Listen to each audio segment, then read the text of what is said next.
Oke, Assalamualaikum warahmatullahi wabarakatuh. Selamat pagi, salam sejahtera. Bertemu lagi dengan saya dalam materi kecerdasan buatan. Oke, pokok bahasan pada kesempatan hari ini kita akan membahas yang pertama yaitu tentang ruang keadaan masalah, dan yang kedua yaitu cara menentukan ruang keadaan tersebut, dan pastinya yang nomor tiga, contoh kasusnya atau studi kasusnya.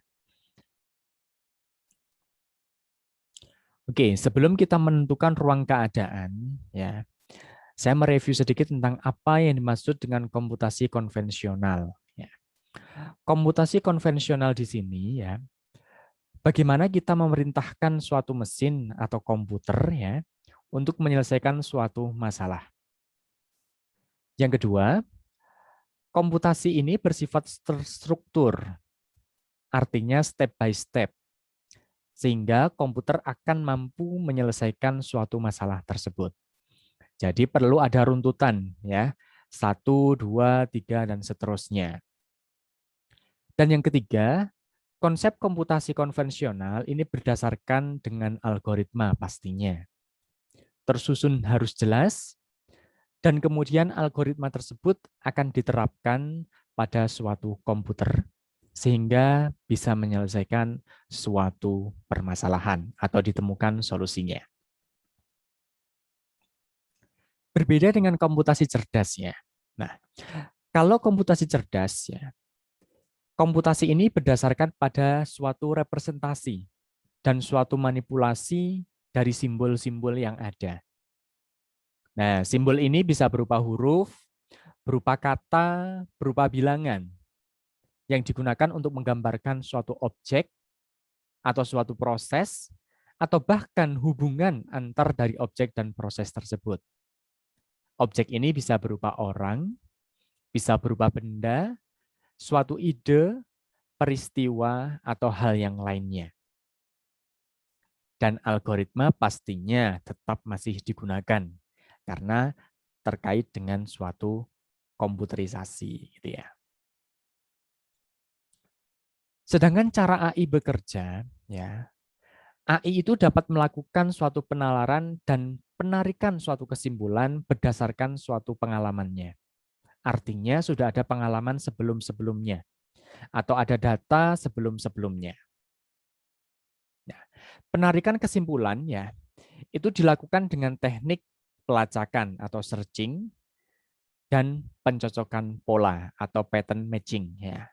Artinya, dalam menarik suatu kesimpulan itu dibutuhkan suatu teknik pelacakan dan teknik pencocokan. Dari informasi awal, ya, software AI akan melacak basis pengetahuan untuk mencari pola-pola kondisi yang lebih spesifik. Karena dengan kondisi yang spesifik tersebut akan didapatkan suatu solusi yang optimal. Melakukan pencocokan kriteria yang sesuai dengan basis pengetahuan yang dimiliki. Artinya ada database, ya, tentang pengetahuan tersebut.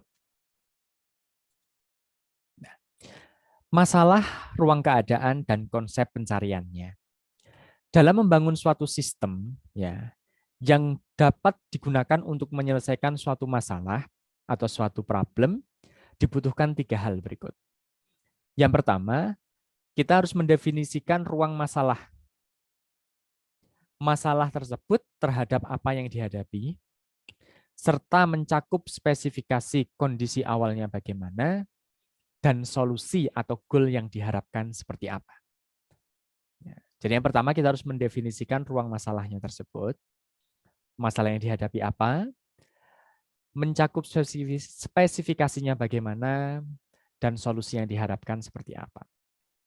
Dan yang kedua, mendefinisikan suatu aturan produksi atau aturan main yang bisa kita gunakan untuk mengubah suatu state ke state selanjutnya atau menuju state yang lainnya.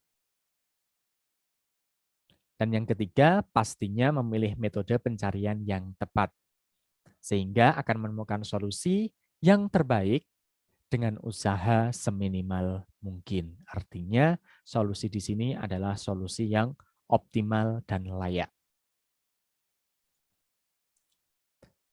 Ruang keadaan masalah. Ya.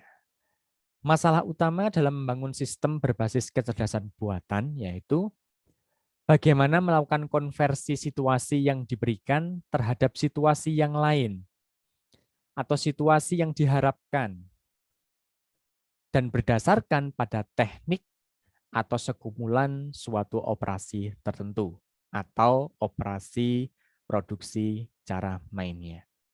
Misalnya dalam permainan catur, maka beberapa ruang keadaan yang mungkin bisa saya jabarkan, pastinya posisi awal pada papan catur tersebut. Yang kedua, pergerakan bidak harus sesuai dengan aturan yang legal pada permainan catur tersebut. Dan yang ketiga, pastinya posisi akhir atau goal atau tujuannya adalah salah satunya ada yang kalah dan satunya ada yang menang. Nah, beberapa ruang keadaan di sini tidak harus jumlahnya 3, tapi berdasarkan permasalahan mana yang akan kita selesaikan, sehingga dengan ruang masalah tersebut, ya, dengan ruang keadaan tersebut akan membantu dalam menemukan suatu goal atau tujuan dari permasalahan yang akan kita cari. Cara menentukan ruang keadaan. Cara yang dapat digunakan untuk menentukan ruang keadaan, yang pertama itu bisa menggunakan graf keadaan atau state graph, ya, yaitu suatu hubungan, ya, node-node atau titik-titik yang menunjukkan suatu keadaan. Contohnya di sini ya, S dihubungkan dengan B dengan nilainya adalah 3, S dihubungkan dengan A nilainya adalah 4. 3 di sini bisa direpresentasikan dalam bentuk suatu bobot, bisa juga dalam bentuk suatu jarak, juga bisa dalam suatu harga, tergantung dari kondisi permasalahan yang akan kita selesaikan. Nah, ruang keadaan bisa direpresentasikan yang pertama dengan graf keadaan. Kalau kita berbicara graf, pastinya akan ada suatu titik-titik yang kita hubungkan dengan titik yang lainnya. Sedangkan yang kedua, cara menentukan ruang keadaan selain menggunakan graf keadaan itu menggunakan pohon pelacakan atau search tree, yaitu suatu struktur pohon yang digunakan untuk menggambarkan suatu keadaan yang hierarkis. Pada kaidahnya kita tahu ya, kalau suatu pohon pastinya akan memiliki suatu akar, akan memiliki suatu cabang, dan juga memiliki suatu daun, gitu ya. Nah, di sini ya, pohon pelacakan ini bisa kita dapatkan dari graf keadaan yang pertama.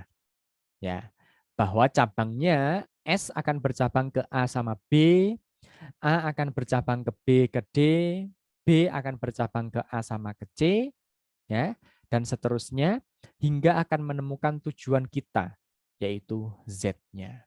Ya, di sini banyak Z yang bisa kita dapat. Lah, namanya pohon kan seperti itu ya.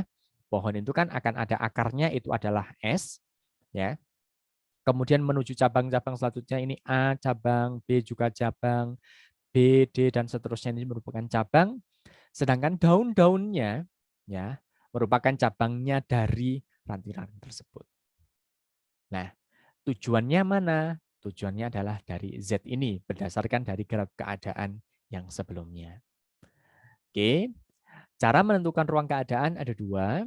Yang pertama yaitu dengan menggambarkan graf keadaannya seperti apa, dan yang kedua bisa kita bentuk dengan pohon pelacakannya berdasarkan dari graf keadaan sebelumnya.